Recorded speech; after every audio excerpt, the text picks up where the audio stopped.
आदरणीय स्टेज, स्वराज्य नाव घेणं अवघड आहे. आपण सर्वजण या ठिकाणी आज वसंतराव चव्हाण साहेबांसाठी उपस्थित झालेला आहात. त्या प्रचंड महासागरासारखे आपण सर्वजण जमलेला आहात. मला फक्त विनंती एवढीच करायची आहे की कुठल्याही परिस्थितीमध्ये आपल्याला वसंतराव चव्हाण साहेबांचा निवडून आणणं भाग आहे. मी तुम्हाला सांगतो, अनेक मी पाहिलं, बाकी पक्ष फार बोलत नाही, वक्ते पुष्कळ आहेत. आणखी येऊ आपण भाषण करायला. आपण एक गोष्ट निश्चित सांगणार आहे, कोणीतरी एक भोशीकर नावाचा माणूस वंचितकडून उभा आहे, तो आमचा काही संबंध नाही. त्याचं 3 वेळेस डिपॉझिट जप्त झालेलं आहे. म्हणून चिंता करू नका.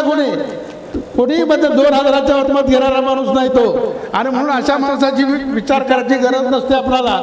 काँग्रेस पक्षाच्या आज उमेदवार आहेत, काँग्रेस पक्षाची सत्ता आहे. आज आपण पाहिलं राहुल गांधींनी संबंध देशभर पदयात्रा केली, लोकांना जागृत केलं. आणि ह्याचं जे खरं बिंग आहे, मोदीचं बिंग बाहेर काढलं त्याने. आज मी त्या फारशा त्याच्या खोलात जात बसत नाही, पण एक गोष्ट सांगतो तुम्हाला, जे गेले ते काय म्हणतात, गेले ते कावळे, उरले ते मावळे. तुम्ही भिवू नका कोणी. मी तुम्हाला सांगतो, कोणी भिण्याचं कारण नाही. पैसे देतील हे, यांचं राजकारण पैशाचं राजकारण आहे. संध्याकाळी पैसे देतात 2 दिवस अगोदर. ही नीती आमच्या करणाऱ्या माणसाची. मी तुम्हाला सांगतो, त्याला तुम्ही आवड घाला. पैसे दिले तर घेऊ नका, त्याला परत करा. आणि इमानदारीनं आपण काँग्रेस पक्षाला सर्वजण मदत करूया. आणि वसंतराव समाजाला मी तुम्हाला सांगतो, लिंगायत समाजाने सर्व जिल्ह्यातल्या लोकांनी पाठिंबा दिलेला आहे. मी एकट्याने पाठिंबा द्यायचा विषय नाही. हा सर्व लिंगायत समाजाने पाठिंबा दिलेला आहे. तो परवा ओबीसी मध्ये उभा होता, ओबीसी मध्ये नाव आलं, नंतर ओबीसीतून वंचित गेलं.